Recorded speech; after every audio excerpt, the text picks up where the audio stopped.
So this is my backing fabric, and I'm going to pretend like this is a huge piece of fabric, and I'm going to fold it over and find my center and take an iron and lightly press it. Don't want to press it too hard because it'll be hard to get the pressing out later. And then I use that pressed line as a guide for my ruler and use one of the heat sensitive pins and mark that center lightly. Then you want to flip it over. If you can mark it with your pen, or you can mark it with pins through the center like so. That kind of saves a step because you can see it from both sides. But it just depends on what you prefer the most. So then, let's pretend like this is my big batting. And to keep it from shifting off your dining room table, tape it here, and if it doesn't extend past your table, tape it at the bottom. But just try to keep it centered. Then get your quilt top, and you're going to press it or find its center point just the same way. So I'm going to lightly press.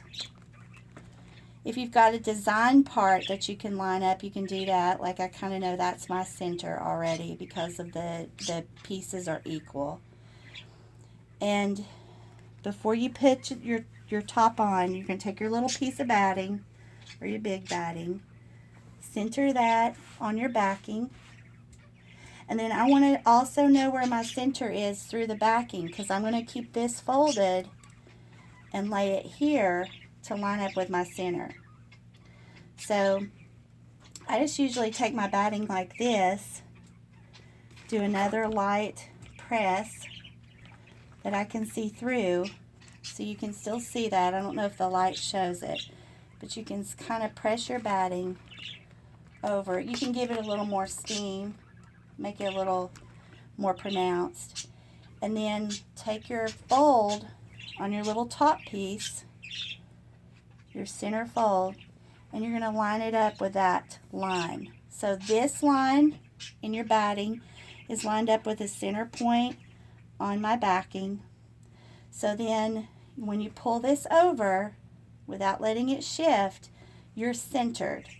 And then take your pins and go down that center all the way down, and then go from side to side on both sides.